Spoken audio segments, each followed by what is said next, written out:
Hello students, എജുപ്ലസിൻ്റെ ഇന്നത്തെ ഈ ഒരു ക്ലാസ്സിലേക്ക് എല്ലാവർക്കും വെൽക്കം. ഇന്ന് നമ്മൾ ഇംഗ്ലീഷിൽ ചാപ്റ്റർ 18 ആണ് ഡിസ്കസ് ചെയ്യുന്നത്, നൈറ്റ് ഓഫ് ദി സ്കോർപ്പിയൻ.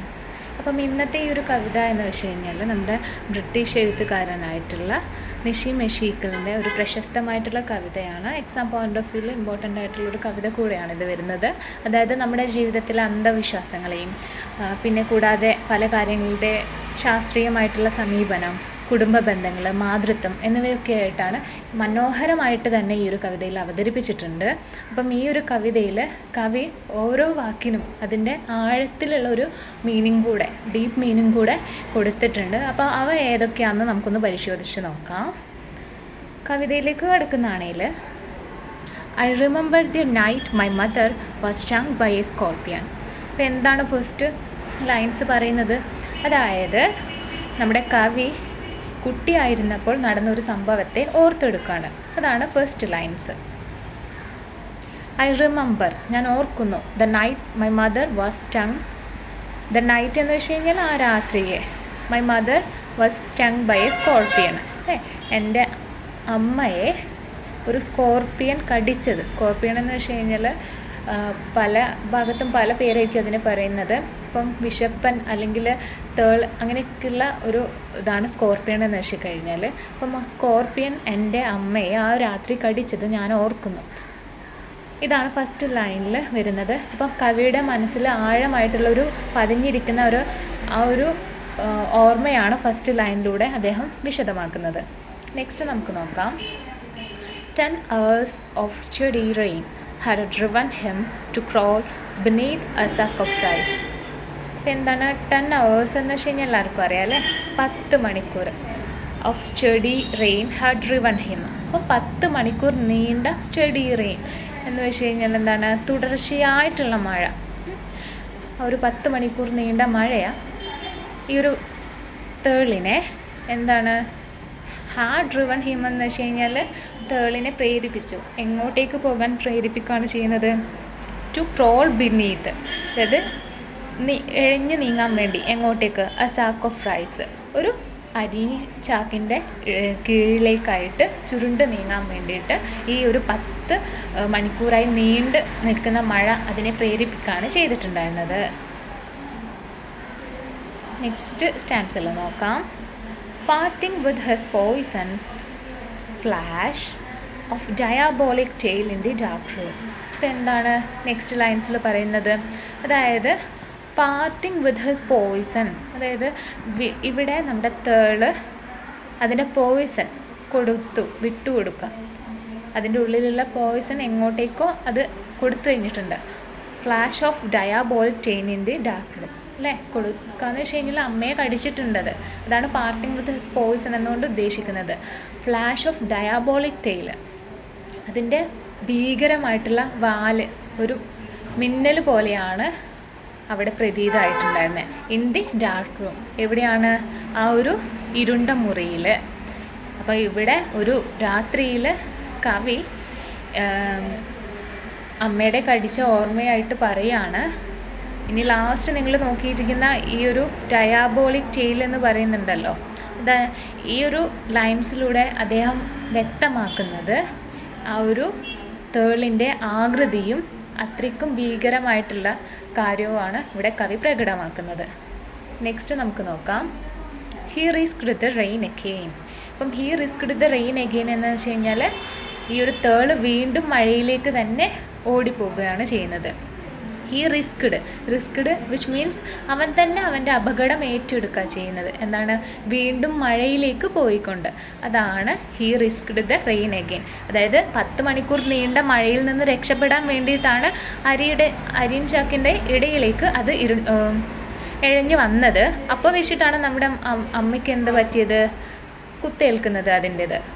പക്ഷേ എന്നിട്ട് പോലും കുറച്ച് കഴിഞ്ഞപ്പോൾ എന്താണ്? വീണ്ടും ഒരു അപകടം ഏറ്റെടുത്തുകൊണ്ട് തന്നെ വീണ്ടും മഴയിലേക്കായിട്ട് ആ ഒരു തേള് പോവുകയാണ് ചെയ്യുന്നത്. He risked the rain again.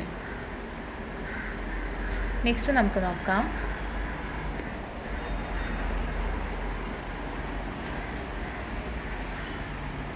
The peasants came like swarms of flies and buzzed the names of God 100 times to paralyze the evil one.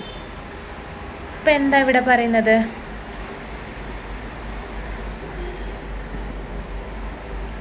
The peasants came. Peasants എന്ന് വെച്ച് കഴിഞ്ഞാൽ കർഷകർ അല്ലെങ്കിൽ ഗ്രാമീണർ എന്നാണ് ഉദ്ദേശിക്കുന്നത്. The peasants came like a swarms of flies. Swarms of flies എന്ന് വെച്ച് കഴിഞ്ഞാൽ ഈച്ചകളുടെ കൂട്ടം പോലെ, അല്ലെങ്കിൽ അവർ ഒരുമിച്ച് എന്നാണ്. സ്വാംസ് ഓഫ് ഫ്ലൈസ് എന്ന് വെച്ച് കഴിഞ്ഞാൽ ഒരു കൂട്ടായ്മയായിട്ട് ആരാ വരുന്നത്? ഈ കർഷകർ അല്ലെങ്കിൽ ഗ്രാമീണ ജനത ഇങ്ങോട്ടേക്ക് വരുന്നതാണ്. And buzzed the name of God 100 times. അപ്പോൾ എന്താണ് ബസ് ചെയ്യാന്ന് വെച്ച് കഴിഞ്ഞാൽ മുഴക്കുക അല്ലെങ്കിൽ ഉച്ചരിക്കുക എന്നാണ് ബസ് എന്ന് വെച്ചുകൊണ്ട് ഉദ്ദേശിക്കുന്നത്. നെയിം ഓഫ് ഗോഡ് 100 times, അതായത് ദൈവത്തിൻ്റെ പേര് ഒരു 100 മടങ്ങ് ചൊല്ലിയും കൊണ്ടാണ് അവരെന്താണ് ഇങ്ങോട്ടേക്ക് വരുന്നത്. അപ്പോൾ ഇവിടെ എന്താണ് ഷോ ചെയ്യുന്നത്? ഈ ഒരു ഗ്രാമീണർക്കിടയിൽ അന്ധവിശ്വാസപരമായിട്ടുള്ള ചില കാര്യങ്ങൾ നിലനിൽക്കുന്നുണ്ട്. അതുകൊണ്ടാണ് ഇവർ ഇത്രയും മന്ത്രങ്ങൾ ചൊല്ലിയിട്ട് എങ്ങോട്ടേക്ക് വരുന്നത്? നമ്മുടെ ഈ ഒരു കവിയുടെ വീട്ടിലേക്ക് വരുന്നത്. And to paralyse the evil one. എന്തിനു വേണ്ടിയിട്ടാണ് ഇവർ ഇത്രയും മന്ത്രോച്ചാരണങ്ങൾ നടത്തുന്നത്? പാരലൈസ് ചെയ്യാന്ന് വെച്ച് കഴിഞ്ഞാൽ തളർച്ചയിലാക്കാൻ വേണ്ടിയിട്ട്. അപ്പം ഇവിടെ എവിൽ വൺ എന്ന് വെച്ച് കഴിഞ്ഞാൽ ദുഷ്ടശക്തിയെ. ഇവിടെയുള്ള ദുഷ്ടശക്തി ആരാണ്? നമ്മുടെ തേളാണ് അല്ലെ, സ്കോർപ്പിയനാണ് വരുന്നത്.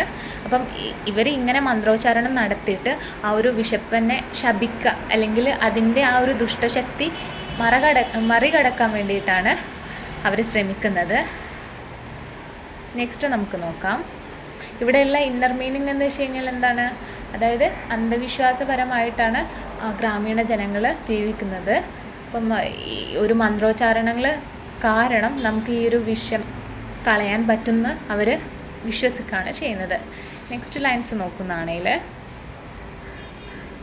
വിത്ത് candles and with lanterns showing giant scorpion shadows. എന്താണ് with candles and with lanterns? Candles and lanterns എന്ന് വെച്ച് കഴിഞ്ഞാൽ മെഴുകുതിരികളാണ് കാൻഡിൽസ് ആയിട്ട് വരുന്നത്. ആൻഡ് ലാൻഡേൺസ് എന്ന് വെച്ച് കഴിഞ്ഞാൽ റാന്തൽ വിളക്കുകൾ ഉണ്ടാവുമല്ലോ, അതാണ് ലാൻഡേൺസ് എന്ന് പറയുന്നത്. അപ്പം ഈ മെഴുകുതിരിയും റാന്തൽ വിളക്കുകളും ഉപയോഗിച്ചിട്ട് throwing giant scorpion shadows.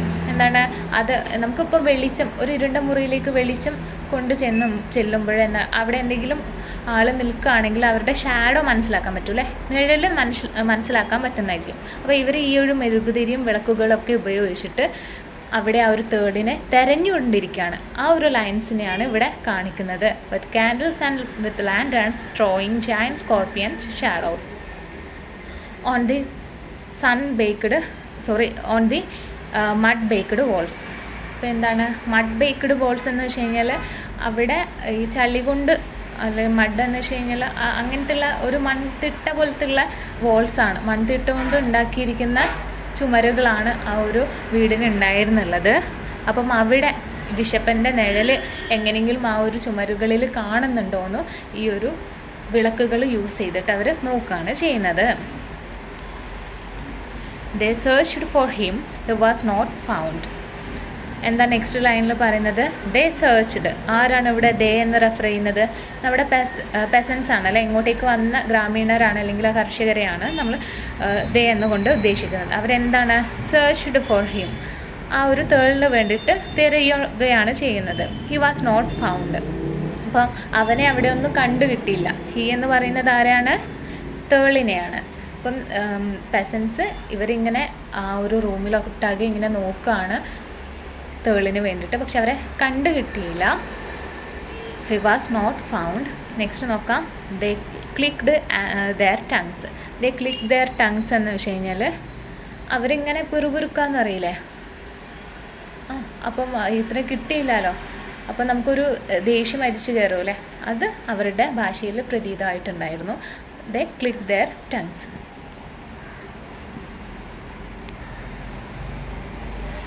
Next stanza നോക്കുകയാണെങ്കിൽ, with every movement that the scorpion made his poison moved in mother's blood they said. അപ്പോൾ നെക്സ്റ്റ് സ്റ്റാൻസിൽ എന്താ പറയുന്നത്? With every movement, with every movement എന്ന് വെച്ച് കഴിഞ്ഞാൽ വിശപ്പൻ ചലിക്കുമ്പോൾ അല്ലെങ്കിൽ ആ ഒരു തേള് ചലിക്കുന്നതാണെങ്കിൽ ദാറ്റ് ദി സ്കോർപ്പിയൻ മെയ്ഡ്. ഈ ഒരു തേള് ചലിക്കുന്ന ഓരോ മൂവ്മെൻറ്റിലും വിത്ത് എസ് പോയിസൺ, അവൻ്റെ പോയിസൺ എവിടെയൊക്കെയാണ് പ്രചരിക്കുന്നത്? മൂവ്ഡ് ഇൻ മദേഴ്സ് ബ്ലഡ്, അവൻ്റെ അമ്മയുടെ രക്തത്തിലുടനീളമായിട്ട് ഇതിങ്ങനെ അത് മൂവ് ചെയ്യുന്നതിനനുസരിച്ച് കലരും എന്നാണ് ബാക്കിയുള്ള അവിടെ നിൽക്കുന്ന പെസൻസ് പറയുന്നത്. അപ്പോൾ ഇവിടെ എന്താണ് കാണിക്കുന്നത്? അന്ധവിശ്വാസം കൂട്ടി ഉറപ്പിക്കുക എന്നൊക്കെ നമ്മൾ പറയില്ലേ. കാരണം ഒരു തേള് കടിച്ചതിന് ശേഷം അതിൻ്റെ വിഷം അമ്മയിലേക്ക് ഏൽക്കുകയാണ് ചെയ്യുന്നത്. അതിനുശേഷം അത് എവിടെയൊക്കെ സഞ്ചരിച്ചു കഴിഞ്ഞാലും എവിടെയൊക്കെ പോകുന്നോ അതിനനുസരിച്ച് ആ ഒരു അമ്മയുടെ ദേഹത്തേക്ക് അല്ലെങ്കിൽ രക്തത്തിലേക്ക് വിഷം ഇങ്ങനെ അരിച്ചു കയറുന്നതാണ് അവിടെ കൂടിയിരിക്കുന്ന ഗ്രാമീണർ പറഞ്ഞു വെക്കുന്നത്. അപ്പോൾ ഇവിടെ എന്താണ്? തികച്ചും അന്ധവിശ്വാസപരമായിട്ടുള്ള സമീപനമാണ് ആ ഒരു ഗ്രാമീണ ജനതയിൽ നിന്ന് വരുന്നത്. ഓക്കെ, ഇനി നെക്സ്റ്റ് നമുക്ക് നോക്കാൻ പറ്റുന്നത് May your suffering decrease. The misfortune of your next birth, they said. വീണ്ടും അവർ അമ്മയോടായിട്ട് പറയാനുണ്ടായിരുന്നത്. എന്താണ് പറയുന്നത്? May your suffering decreases, അതായത് നിങ്ങളുടെ വേദന കുറഞ്ഞു പോവട്ടെ. ഗ്രാമീണർ ഇപ്പം കരുതുന്നുണ്ട് അമ്മ ഇപ്പോഴും അനുഭവിക്കുന്ന വേദന അത് ഭയങ്കരമാണെന്ന്. അപ്പോൾ അത് ഒന്ന് കുറഞ്ഞു പോകട്ടെ. The misfortune of your next birth. The misfortune of your next birth എന്ന് വെച്ച് കഴിഞ്ഞാൽ അടുത്ത ജന്മത്തിലെ ദുഃഖങ്ങളും അതും കൂടെ കുറഞ്ഞു പോവട്ടെ എന്നാണ് അവർ പറയുന്നത്. ദേ സെഡ്. ഇതിലൂടെ ഗ്രാമീണരുടെ വിശ്വാസങ്ങളും പിന്നെ പുനർജന്മ തത്വത്തെക്കുറിച്ചിട്ടുള്ള അവരുടെ ആ ഒരു ഐഡിയലുണ്ടല്ലോ, ആശയങ്ങൾ, അതൊക്കെ പ്രകടമാക്കുന്നുണ്ട് ഈ ഒരു വരികളിലൂടെ. ഇനി നെക്സ്റ്റ് നമുക്ക് നോക്കാം. May the sum of a well-balanced and this unreal world against the sum of good become diminished by your pain. ഇപ്പോൾ എന്താണ് നെക്സ്റ്റ് സ്റ്റാൻസ പറയുന്നത്? May the sum of a well-balanced. May the sum of a well-balanced എന്ന് വെച്ച് കഴിഞ്ഞാൽ ദോഷങ്ങളൊക്കെ balance ചെയ്യപ്പെടട്ടെ, തുലന നിലയിലാവട്ടെ. in this unreal world. ഇവിടെ ഈ ഒരു world എന്ന് വെച്ച് കഴിഞ്ഞാൽ എന്താണ്? റിയൽ അല്ല, ഇതൊരു മിഥ്യാലോകമാണ് വരുന്നത്. അപ്പം ഇതൊരു പോയറ്റിക്കായിട്ടുള്ള അപ്രോച്ചാണ് ഇവിടെ കൊടുക്കുന്നത് കവി. അപ്പം ഈ ഒരു അൺറിയൽ അല്ലാത്ത ഈ ഒരു വേൾഡിൽ എന്താണ്? നമ്മുടെ എല്ലാ തരത്തിലുള്ള ദോഷങ്ങളും ബാലൻസ് ചെയ്യപ്പെടട്ടെ. Against the sum of good. Against the sum of good എന്ന് വെച്ച് കഴിഞ്ഞാൽ എന്താണ്? നന്മയ്ക്കെതിരെ അല്ലേ? നന്മയ്ക്കെതിരെയുള്ള എല്ലാ ദോഷങ്ങളും ഇപ്പം തന്നെ ബാലൻസ് ചെയ്യപ്പെടട്ടെ. നന്മയായിരിക്കണം ഏറ്റവും മുകളിൽ എന്ന രീതിയിലാണ് അവർ പറയുന്നത്. Become diminished by your pain. അപ്പം അത് തന്നെ നന്മയാണല്ലോ ഏറ്റവും മുകളിലായിട്ട് വേണ്ടത്. ആ ഒരു നന്മ തന്നെ നിൻ്റെ വേദന കുറയ്ക്കട്ടെ എന്ന് പറയാണ് ഇവിടെ ആ ഒരു ഗ്രാമീണ ജനത. അപ്പോൾ ഇവിടെ എന്താണ് നോക്കുന്നത്? ഈ ഒരു സ്റ്റാൻസയിൽ ഗ്രാമീണർ ആധ്യാത്മികതയും പിന്നെ അന്ധവിശ്വാസം കൂടെ കൂട്ടിക്കലർത്തുന്നുണ്ട് അല്ലേ. അപ്പോൾ ഈ ഒരു അന്ധവിശ്വാസത്തെ അവർ ദൈവത്തിൻ്റെ ഒരു ശിക്ഷയായിട്ടാണ് കണക്കാക്കുന്നത്. നെക്സ്റ്റ് സ്റ്റാൻസ നോക്കാം.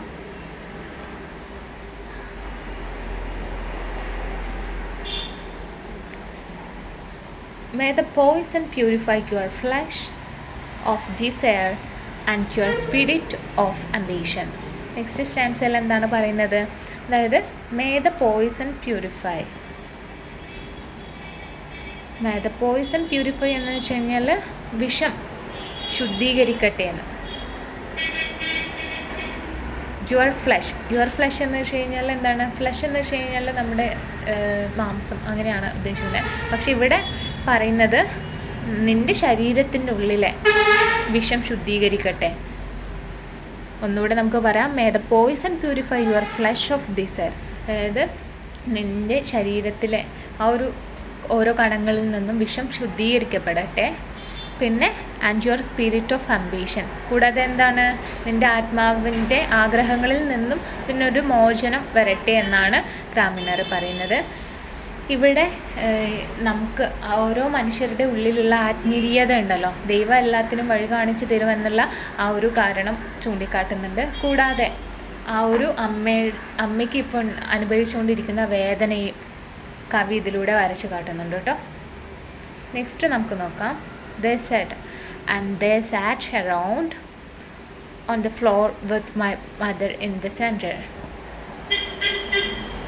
The piece of understanding on each face. അപ്പോൾ ഈ ഒരു സ്റ്റാൻസ് എന്താ പറയുന്നത്? They said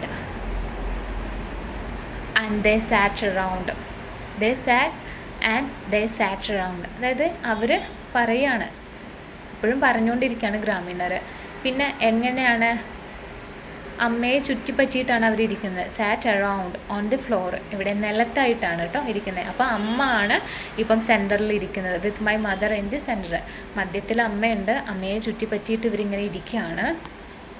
the peace of understanding on each face, അതായത് ഓരോ മുഖത്തും ഇങ്ങനെ ഒരു സമാധാന ഭാവം നിഴലിക്കുന്നുണ്ട് അമ്മയെ ചുറ്റിപ്പറ്റിയിരിക്കുന്ന ഓരോരുത്തരുടെ മുഖത്തും.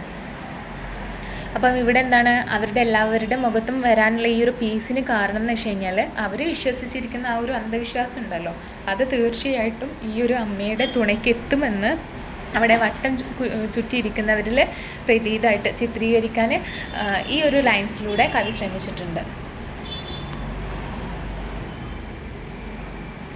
More candles, more lanterns, more neighbors, more insects and the endless rain. അപ്പോൾ എന്താണ് ഈ ഒരു ഭാഗത്ത് പറഞ്ഞിരിക്കുന്നത്? മോർ കാൻഡിൽസ്, മോർ ലാൻഡേൺസ് എന്ന് വെച്ച് കഴിഞ്ഞാൽ കൂടുതൽ മെഴുകുതിരികളും കൂടുതൽ റാന്തൽ വിളക്കുകളും യൂസ് ചെയ്ത് വെളിച്ചം ഉണ്ടാക്കുകയാണ്. മോർ നൈബേഴ്സ്, മോർ ഇൻസെക്ട്സ്, അതായത് കൂടുതൽ അയൽവാസികളും കൃമികീടങ്ങളും ഒക്കെ, മോർ ഇൻസെക്ട്സ് കീടങ്ങളൊക്കെ വരുന്നുണ്ട്. അപ്പം പിന്നെ ആൻഡ് ദ എൻഡ്ലെസ് റെയിൻ. ഇപ്പോഴത്തെ അവിടുത്തെ ചുറ്റുപാട് എന്താണ്, ആകെ ഭയാനകമാണ്. ആ ഒരു അവിടെയുള്ള പശ്ചാത്തലം എന്ന് വെച്ച് കഴിഞ്ഞാൽ ആ ഒരു ഭയാനകത വിവരിക്കാൻ വേണ്ടിയിട്ടാണ് ഈ ഒരു ലൈൻസ് കവി യൂസ് ചെയ്തിരിക്കുന്നത്. അതായത് വെളിച്ചങ്ങളുണ്ട്, കൂടാതെ കുറേ പരിഭ്രാന്തരായിട്ടുള്ള ഗ്രാമീണരുണ്ട്, അതിൻ്റെ ഇടയിൽ മഴയാണല്ലോ, കീടങ്ങളുണ്ടാവുമല്ലോ, അപ്പം മോർ ഇൻസെക്ട്സ് വരുന്നുണ്ട്. ആൻഡ് ദ എൻഡ്ലെസ് റെയിൻ എന്ന് വെച്ച് കഴിഞ്ഞാൽ ഇതുവരെ അവസാനിക്കാത്ത മഴ കൂടെ ഇപ്പോൾ അവിടെയുണ്ട്. ഇതൊക്കെ ഒരു ഭയാനകമായിട്ടുള്ള പശ്ചാത്തലം ഇതിൽ ഈ ഒരു കവിതയിൽ വരച്ചു കാട്ടുന്നുണ്ട്.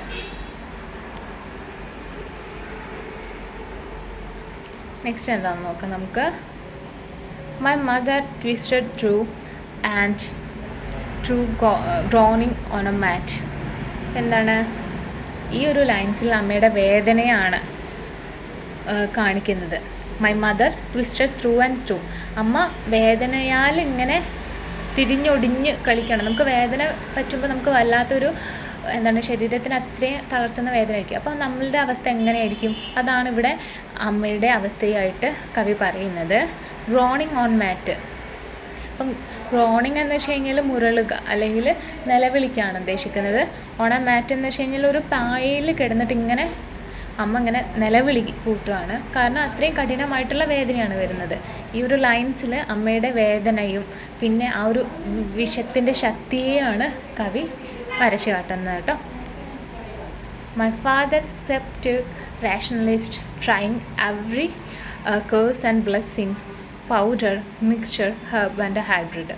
അപ്പോൾ എന്താണ് ഇവിടെ എൻ്റെ അച്ഛൻ എന്ന് വെച്ച് കഴിഞ്ഞാൽ, മൈ ഫാദർ എന്ന് വെച്ച് കഴിഞ്ഞാൽ എൻ്റെ അച്ഛൻ, സെപ്റ്റിക് എന്താണ് ഒരു സെപ്റ്റിക് ആൻഡ് റേഷണലിസ്റ്റ്, അതായത് ഒരു യുക്തിവാദിയാണല്ലേ.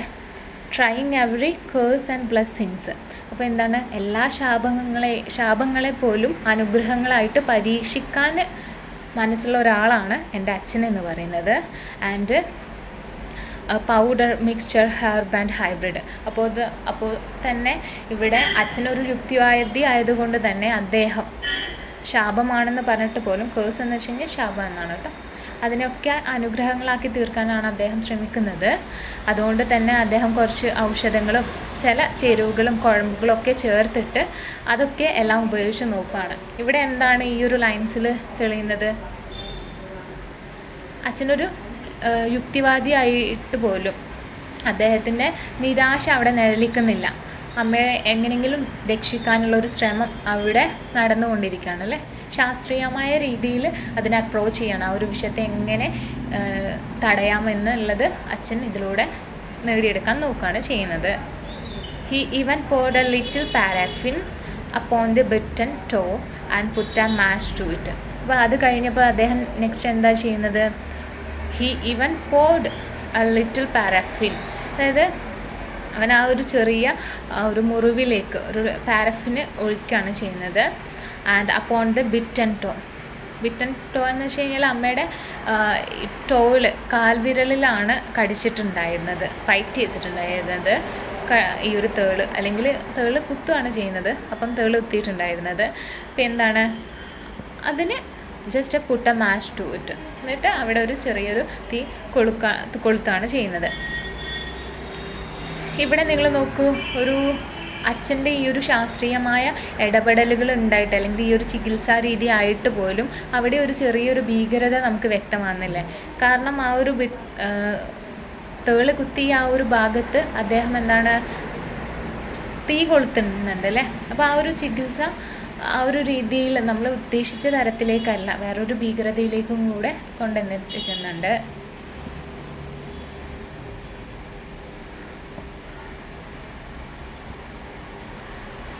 I watched the flame feeding on my mother.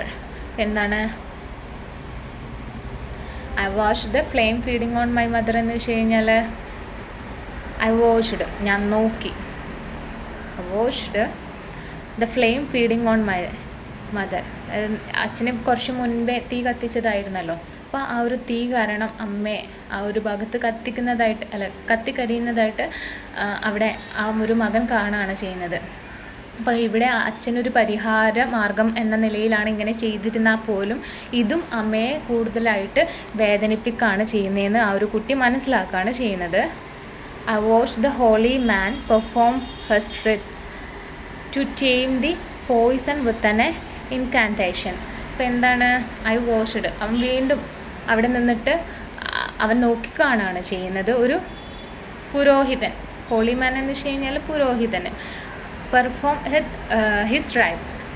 അപ്പോൾ എന്താണ് അദ്ദേഹത്തിൻ്റെ മതപരമായിട്ടുള്ള കർമ്മങ്ങൾ അദ്ദേഹം ചെയ്യുകയാണ്. അതും ഇവിടെ നമ്മുടെ മകനായിട്ടുള്ള നിഷി മെഷീക്കൽ നോക്കിക്കാണുകയാണ് ചെയ്യുന്നത്.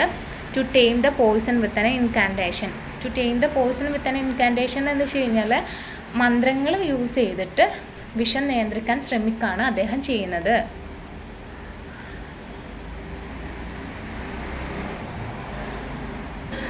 നെക്സ്റ്റ് നോക്കാം. After 20 hours it lost its sting.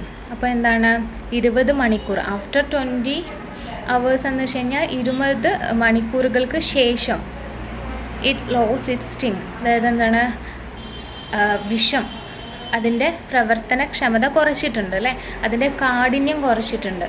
അപ്പോൾ അമ്മയ്ക്ക് എന്താണ് ഒരു വേദനയും കുറഞ്ഞു കാണും അല്ലേ ആ ഒരു ടൈമിൽ, കാരണം ഒരു വിഷത്തിൻ്റെ എഫക്റ്റ് കുറയാണ് ചെയ്യുന്നത്. And my mother only said thank God the scorpion picked on me and spared my children.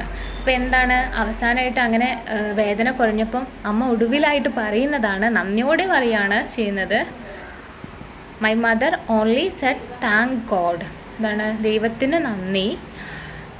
The scorpion picked on me, എന്താണ് ആ ഒരു തേള് എന്നെ മാത്രമാണ് കടിച്ചിട്ടുണ്ടായിരുന്നത്, എൻ്റെ കുട്ടികളെ സ്പെയർഡ് മൈ ചിൽഡ്രൻ എന്ന് വെച്ച് കഴിഞ്ഞാൽ എൻ്റെ കുട്ടികളെ ആ ഒരു കടിയിൽ നിന്ന് ഒഴിവാക്കിയതിന് ദൈവത്തിന് നന്ദി എന്നാണ് അവസാനമായിട്ട് ആ ഒരു അമ്മ പറയുന്നത്. അപ്പം ഈ ഒരു വരിയിലൂടെ എന്താണ് മനസ്സിലാക്കാൻ പറ്റുന്നത്? അമ്മയുടെ ത്യാഗവും സ്നേഹവുമാണല്ലേ ഈ ഒരു അവസാന വരികളിലായിട്ട് നമുക്ക് പ്രകടമാകുന്നത്. അപ്പം ഇത്രയും കാര്യങ്ങളാണ് നഷീം എഷീക്കലിൻ്റെ ഈ ഒരു കവിതയിലുടനീളം ചർച്ച ചെയ്യുന്നത്. അപ്പം കവിത എന്ന് പറയുമ്പം ഒരു രാത്രിയിൽ തേള് അമ്മയെ കടിക്കാനിടയാവുന്ന സാഹചര്യവും അതിനെ തുടർന്ന് അതിനെ സെർച്ച് ചെയ്യാൻ വന്നിരിക്കുന്ന കർഷകരും അവരുടെ അന്ധവിശ്വാസപരമായിട്ടുള്ള ചില കാര്യങ്ങൾ ചർച്ച ചെയ്യുകയും പിന്നീട് യുക്തിവാദിയായിട്ടുള്ള അച്ഛൻ എന്തിനു വേണ്ടിയിട്ട് അതിൻ്റെ ഒരു ഫലപ്രാപ്തിക്ക് വേണ്ടിയിട്ട് വേദന ശമിപ്പിക്കാൻ വേണ്ടിയിട്ട് ചില പൊടിക്കൈകൾ ചെയ്യുകയാണ് ചെയ്യുന്നത്. അപ്പോൾ അതൊക്കെയാണ് ഇന്നത്തെ ഈ ഒരു പോയമിൽ പറഞ്ഞിരിക്കുന്നത്. എൻ്റെ അവസാന ഭാഗങ്ങളിലായിട്ട് വേദന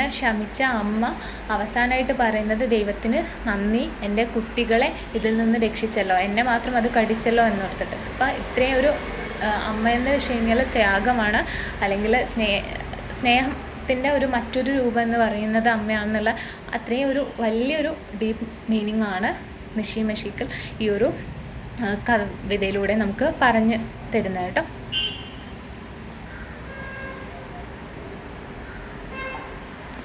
അപ്പോൾ ഇത്രയും കാര്യങ്ങളാണ് ഇന്നത്തെ ഈ ഒരു കവിതയിൽ നമുക്ക് പഠിക്കാനുള്ളത്. അപ്പം കുറച്ച് എന്താണ് വേർഡ്സും അതിൻ്റെ മീനിങ്സും ഇവിടെ കൊടുത്തിട്ടുണ്ട്. ഇതിൽ സ്കോർപ്പിയൻ എന്ന് വെച്ച് കഴിഞ്ഞാൽ തേളാണ് വരുന്നത്.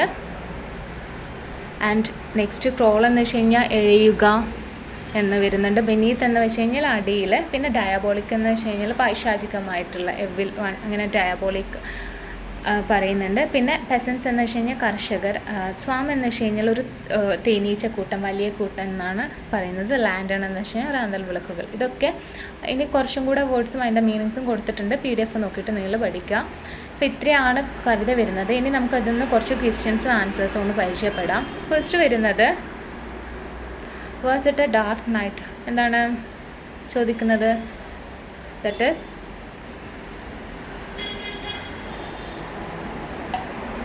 കഴിഞ്ഞാൽ എന്താണ് ഇതെന്താ അതൊരു ഇരുണ്ട രാത്രി ആയിരുന്നോ എന്നാണ് ചോദിച്ചിട്ടുണ്ടായിരുന്നത്. ആണോ? അതൊരു ഇരുണ്ട രാത്രി ആയിരുന്നോ? യെസ് അല്ലേ? അപ്പോൾ നമുക്ക് എന്താ ആൻസർ എഴുതാം? യെസ് എന്ന് നമുക്ക് എഴുതാം അല്ലേ. It was A dark night. അപ്പോൾ അതാണ് അതിൻ്റെ ആൻസർ വരുന്നത്. Had it been raining for long എന്താണ് കുറേ നേരത്തേക്ക് മഴ തുടർന്നുകൊണ്ടിരുന്നിനോ? അവിടെ ആൻസറായിട്ട് നമുക്ക് എന്താ എഴുതാം? യെസ് അല്ലേ. ഒരു 24 hours ആ ഒരു കവിതയിൽ തന്നെ പറയുന്നുണ്ടല്ലേ. And what drove the scorpion inside the house എന്താണ് തേളിനെ വീട്ടിനുള്ളിലേക്ക് കയറ്റാൻ പ്രേരിപ്പിച്ചിട്ടുണ്ടായിരുന്നത്? എന്താണ് നമുക്ക് പറയാം? സ്റ്റഡി റെയിൻ അല്ലെങ്കിൽ കണ്ടിന്യൂസ് ആയിട്ടുള്ള റെയിൻ ആണ് അല്ലേ. നിർത്താതെ പെയ്യുന്ന മഴയാണ് ഈ ഒരു തേള് ഹൗസിൻ്റെ ഉള്ളിലേക്ക് കയറാൻ കാരണമായിട്ടുണ്ടായിരുന്നത്. ഇനി നാലാമത്തെ ക്വസ്റ്റ്യൻ എന്താ വെച്ച് കഴിഞ്ഞാൽ where did the scorpion crawl എവിടെയാണ് സ്കോർപ്പിയന് ചുരുണ്ടുകൂടിയിട്ടുണ്ടായിരുന്നത്? എവിടെയായിരുന്നു? Under a sack of rice അല്ലേ. ഒരു അരിയും ചാക്കിൻ്റെ ഇടയിലായിരുന്നു അല്ലെങ്കിൽ അതിൻ്റെ ഉള്ളിലായിരുന്നു നമ്മുടെ സ്കോർപ്പിയന് ചുരുണ്ടുകൂടി ഉണ്ടായിരുന്നത്. നെക്സ്റ്റ് ക്വസ്റ്റ്യൻ നമുക്ക് നോക്കാം. Choose the correct option to complete the following sentence. താഴെ നൽകിയിരിക്കുന്നതിൽ നിന്ന് ഈ ഒരു സെൻറ്റൻസ് കംപ്ലീറ്റ് ആക്കാൻ വേണ്ടിയിട്ടുള്ള ഓപ്ഷൻ തിരഞ്ഞെടുക്കാൻ വേണ്ടിയിട്ടാണ് ക്വസ്റ്റ്യൻ ചോദിച്ചിരിക്കുന്നത്. അപ്പോൾ നമുക്ക് അതിൻ്റെ വേർഡ് നോക്കാം. ഫ്ലാഷ് എന്നാണ് ഇവിടെ കൊടുത്തിരിക്കുന്ന വേർഡ് വരുന്നത്. അപ്പോൾ അതിൻ്റെ മീനിങ് എന്താണെന്നാണ് താഴെ നിന്ന് നമ്മൾ ഓപ്റ്റ് ചെയ്യേണ്ടത്. അപ്പോൾ എന്താണെന്ന് നോക്കാം. A cowardly action. ഫ്ലാഷ് എന്ന് വെച്ച് കഴിഞ്ഞാൽ ഒരു കവേർഡ്ലി ആക്ഷനാണ്. ഇത് ഭീരുത്വപൂർണ്ണമായിട്ടുള്ളൊരു പ്രവൃത്തിയാണ് ഫ്ലാഷ് കൊണ്ട് ഉദ്ദേശിക്കുന്നത് എന്നാണോ? രണ്ടാമത്തെ ഓപ്ഷൻ നമുക്ക് നോക്കാം. Quick and sudden action. പെട്ടെന്ന് അത്രയും പെട്ടെന്നുള്ള ഒരു പ്രവൃത്തി അല്ലെങ്കിൽ വിക്ക്ഡ് ആക്ഷൻ, ദുഷിച്ച പ്രവൃത്തി എന്നൊക്കെ പറയില്ലേ. അപ്പോൾ ഇതിന്ന് ഏറ്റവും കൂടുതൽ ആപ്റ്റായിട്ടുള്ള ഫ്ലാഷ് എന്ന് പറയുന്ന വേർഡിനോട് ആപ്റ്റായിട്ടുള്ള മീനിങ് തൊട്ടടുത്ത മീനിങ് വരുന്നത് ഈ ഒരു ഓപ്ഷനിൽ തിരഞ്ഞെടുക്കാൻ വേണ്ടിയിട്ടാണ്. എന്തായാലും ഭീരുത്വപൂർണ്ണമായിട്ടുള്ളൊരു പ്രവൃത്തിയല്ല അല്ലേ ഒരു ഫ്ലാഷ് കൊണ്ട്. ഡയാബോളിക് ഫ്ലാഷ് അങ്ങനെ ആ ഒരു കവിതയിൽ പറഞ്ഞിട്ടുണ്ടായിരുന്നു. അപ്പം ഫസ്റ്റ് ഓപ്ഷൻ അല്ല, തെറ്റാണ്. And quick and sudden action അല്ലേ. ക്വിക്ക് ആൻഡ് സഡൻ ആക്ഷൻ പെട്ടെന്ന് തന്നെ എന്താണ് അവിടെ നിന്ന് അമ്മയെ കുത്തിയിട്ടുണ്ടായിരുന്നു നമ്മുടെ തേർഡ്. അപ്പോൾ അതെന്താണ് ഒരു ക്വിക്ക് ആൻഡ് സഡൻ ആക്ഷൻ ആണ്. അപ്പോൾ അതാണ് റൈറ്റ് ആയിട്ടുള്ള ആൻസർ. ലാസ്റ്റത്തുള്ള ഒരു ദുഷിച്ച പ്രവൃത്തി ആണ്, കാരണം കുത്തിയിരിക്കുന്നത് ഒരു ദുഷിച്ച പ്രവൃത്തി പോലെയാണ്. ബട്ട് ഫ്ലാഷ് മീൻ ചെയ്യുന്നത് എന്താണ്? അതൊരു ക്വിക്ക് ആൻഡ് സഡൻ ആയിട്ടുള്ള ആക്ഷനാണ്. നെക്സ്റ്റ് ക്വസ്റ്റ്യൻ നമുക്ക് നോക്കാം. Why does he call the tale diabolic? എന്തുകൊണ്ടാണ് ഈ എന്ന് വെച്ച് കഴിഞ്ഞാൽ ഇവിടെ കവി ആ ഒരു ടെയിലിനെ ഡയാബോളിക് എന്നുകൊണ്ട് വിശേഷിപ്പിക്കാൻ കാരണം എന്താണെന്നാണ് ചോദിച്ചിട്ടുള്ളത്. അപ്പോൾ എന്താണ് ഡയാബോളിക് കൊണ്ട് ഉദ്ദേശിക്കുന്നത്? That is the poison. എന്താണ് അത്? ആ ഒരു ഡയാബോളിക് ആയിട്ടുള്ള അമ്മയുടെ സ്റ്റിങ് ചെയ്തിട്ടുണ്ടല്ലോ, കുത്തിയിട്ടുണ്ടായിരുന്നു അല്ലേ. അപ്പോൾ അതുകൊണ്ടാണ് ഡയാബോളിക്. അതൊരു ഭീകരത്വം വെളിവാക്കാൻ വേണ്ടിയിട്ടാണ് ഈ ഒരു വേർഡ് അവിടെ റെഫർ ചെയ്തിട്ടുണ്ടായിരുന്നേ കവി. നെക്സ്റ്റ് നമുക്ക് നോക്കാം. Who came into the house. Who എന്ന് വെച്ച് കഴിഞ്ഞാൽ ആരാണ് വീട്ടിലേക്ക് വന്നിട്ടുണ്ടായിരുന്നത്? ആൻഡ് ആഫ്റ്റർ ദിസ് സ്റ്റിങ് ഈ ഒരു പോയിസൺ അമ്മയുടെ ഉള്ളിലേക്ക് കയറിയതിന് ശേഷം അമ്മയെ കാണാൻ വേണ്ടിയിട്ട് കുറച്ചധികം ആൾക്കാർ വന്നിട്ടുണ്ടായിരുന്നല്ലോ, ഒരു കൂട്ടം പോലെ അപ്പം ആ ഒരു ആൾക്കാരെന്ന് വെച്ച് കഴിഞ്ഞാൽ ആരാണ്? പെസൻസ് ആയിരുന്നു അല്ലെ, കർഷകരായിരുന്നു, അല്ലെങ്കിൽ ആ ഒരു ഗ്രാമീണ ജനങ്ങളായിരുന്നു. What is the scorpion refer to in the third line?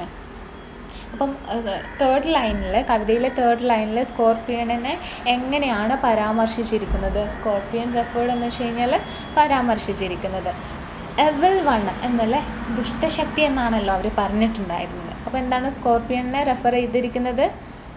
Evil one. Next question നമുക്ക് നോക്കാം. Why did the peasant say the name of God 100 times? എന്തുകൊണ്ടാണ് ഈ ഒരു കർഷകർ ദൈവത്തിൻ്റെ മന്ത്രം ഇങ്ങനെ, ദൈവത്തിനെ ഒരു 100 തവണ ഇങ്ങനെ വിളിച്ചുകൊണ്ടിരുന്നതെന്ന്? എന്തുകൊണ്ടായിരിക്കും? അതായത് എന്താണ്, നമ്മളെ ഈ ഒരു അമ്മയെ കുത്തിയ ഈ ഒരു തേർഡ് പാരലൈസ് ആവാൻ വേണ്ടിയിട്ട്, നശിച്ചു പോകാൻ വേണ്ടിയിട്ടായിരുന്നു അങ്ങനെ പറഞ്ഞിട്ടുണ്ടായിരുന്നത്. That is to paralyse the evil one. 10th question നമുക്ക് നോക്കാം. Whose shadows were drawn on the walls? അപ്പോൾ ആരുടെ